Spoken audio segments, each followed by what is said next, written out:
dear students, how are you all? I hope you all are good and welcome to Infopedia book series of Magic Mind from Galaxy Publication। and जैसा कि आप सभी को पता है कि आपकी क्लास 7 की जो जनरल नॉलेज की बुक है उसको हम पढ़ रहे हैं। उसकी सीरीज हमने जो है स्टार्ट की थी, 1 by 1 सारे ही चैप्टर्स हम उसको कर रहे हैं, अच्छे से पढ़ रहे हैं। So let's start our next chapter today. Now children, today we will start your chapter number 27, literary devices। अब देखो literary devices क्या हैं आपके।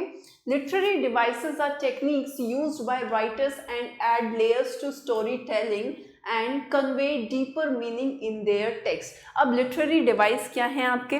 Literary device आपकी कुछ ऐसी टेक्निक्स हैं जो राइटर्स द्वारा इस्तेमाल की जाती हैं जिससे वो अपनी स्टोरी टेलिंग यानी कि वो जो कहानी वो सुना रहे हैं या कोई भी जो गहरा मैसेज, डीपर मैसेज वो जो है देना चाहते हैं अपने टेक्स्ट को, या कोई भी कहानी अगर वो सुना रहे हैं तो उसको एक तरीके से और ज़्यादा गहरा मीनिंग देने के लिए इन सब का इस्तेमाल किया जाता है लिटरेरी डिवाइसेस का।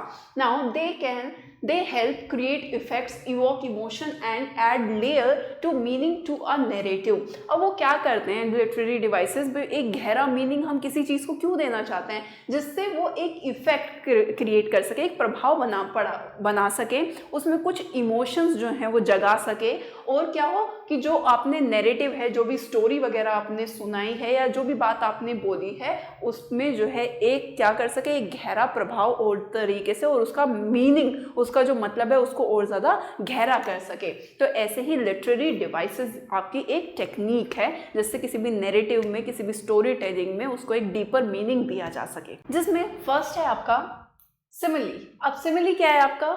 She was as busy as a dash during the festival preparation। अब सिमिली है आपका जब आप किसी भी दो चीज़ का कंपैरिजन करते हैं लाइक वर्ड के साथ में या फिर एज वर्ड के साथ में। जब आप किसी भी सेंटेंस में लाइक या फिर एज वर्ड लगा देते हैं और दो चीज़ों का कंपैरिजन करते हैं तो उसको सिमिली बोला जाता है।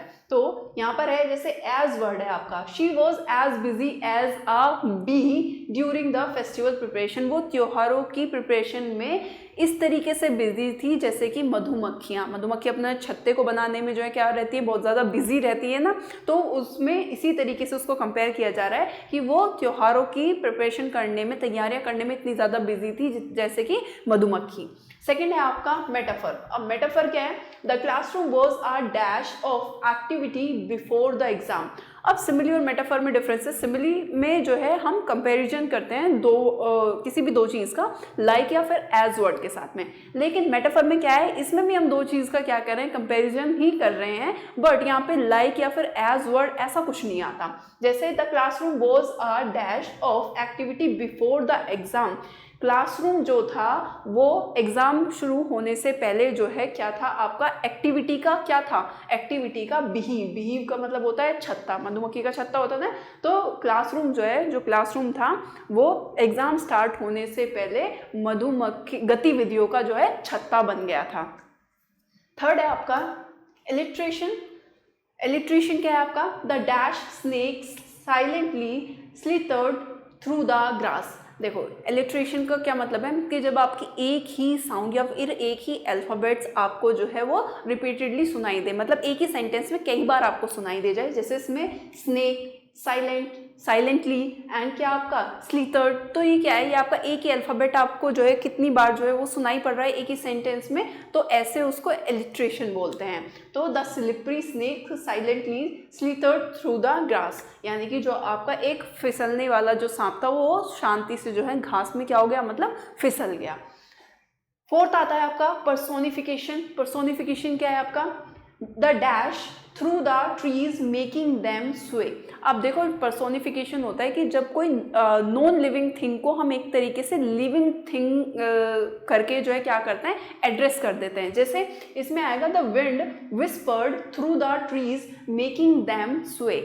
अब विस्पर्ड का मतलब क्या होता है, फुसफुसाना। अब कौन फुसफुसाता है? जैसे हम बात करते हैं, किसी से धीरे से बात कर रहे हो, आप कान में उसके कुछ बोल रहे हो तो क्या कर रहे हो, आप विस्पर कर रहे हो, फुसफुसा रहे हो। तो ये क्या है, ये एक लिविंग थिंग, यानी कि हम क्या है, हम लिविंग थिंग है, तो वो हमारी क्या है खासियत है। लेकिन वो कह रहा है कि जो विंड थी, जो आपकी हवा थी, वो पेड़ों के बीच से फुसफुसा के निकल गई। तो वो पेड़ क्या है, पेड़ और जो हवा है वो आपके नॉन लिविंग थिंग है, तो उनको एक तरीके से जीवित का वो कर दिया, उनमें जो है एड्रेस कर दिया उनको लिविंग की तरह। तो इसी वजह से क्या ये क्या कहलाता है? पर्सोनिफिकेशन कहलाता है आपका।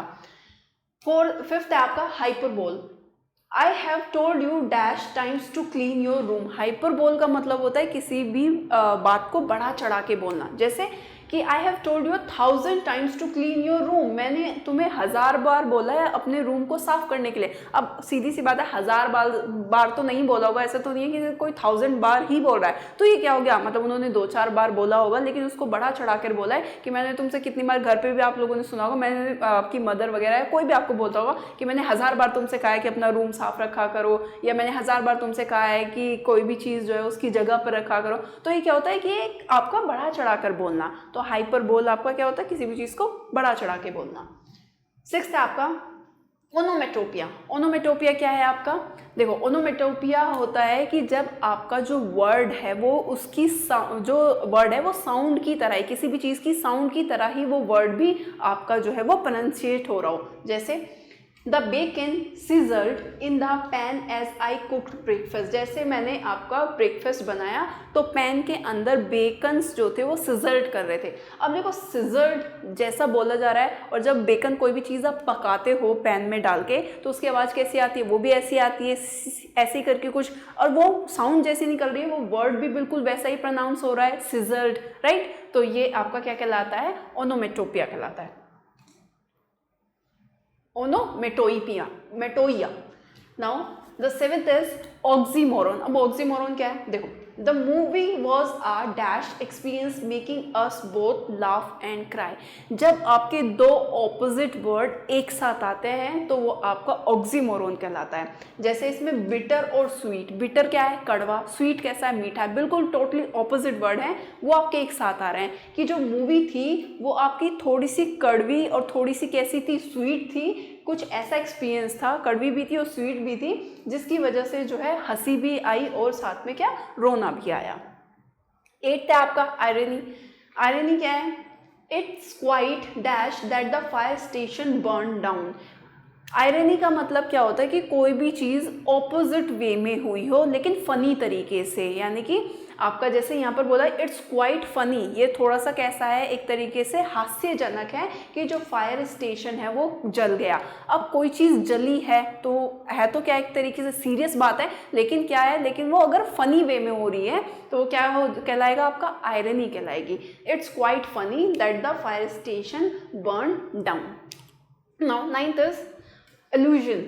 Her smile was like the star in the night sky, bright and captivating. अब illusion का मतलब होता है संकेत करना। जैसे यहाँ पर क्या है कि उसकी जो स्माइल है वो रात में, जैसे रात नाइट स्काई होता है उसके अंदर तारे, चमकते हुए तारे की तरह है। तो उसमें क्या कर रहे हैं? संकेत कर रहे हैं ना कि उसकी स्माइल को जो है किससे कंपेयर किया जा रहा है, उसको बताया जा रहा है कि जैसे तारा जो है बिल्कुल ब्राइट तरीके से चमकदार होता है, चमकता रहता है, उसी तरीके से उसकी स्माइल भी बिल्कुल ही वैसी है। तो वो क्या किया जा रहा है? वो संकेत किया जा रहा है।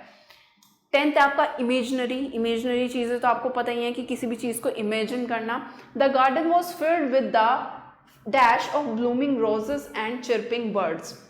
अब देखो, इमेजनरी का मतलब होता है कि जब आप कोई भी चीज़ पढ़ रहे हो या सुन रहे हो तो साथ में आपके माइंड में एक इमेज बन रही है, एक चित्र बन रहा है। जैसे द गार्डन वॉज फिल्ड, जो आपका बगीचा था वो रोजेस की, खिले हुए गुलाब के जो है फ्रेग्रेंस से, महक से जो है वो क्या था? भरा हुआ था, और चिड़ियों के चहकाने की आवाज़ से कैसा था? आपका भरा हुआ था। तो जब आप इस सेंटेंस को पढ़ रहे हो कि आपका बगीचे के अंदर जो है खुशबू आ रही है रोजेस की और उसमें चिड़िया चहक रही हैं, तो आपका क्या हो रहा है? आपकी एक इमेज भी आपके साथ के साथ आपके माइंड में जो है वो बन पा रही है, राइट। नाउ 11th है आपका सिंबलिज्म। अब सिंबलिज्म क्या है? कह रहा है the dash in the story symbolizes peace and hope. अब सिंबलिज्म होता है किसी भी चीज का प्रतीक, राइट। तो डव का मतलब है कबूतर, की जो कबूतर हैं वो आपके शांति और आशा को के क्या है?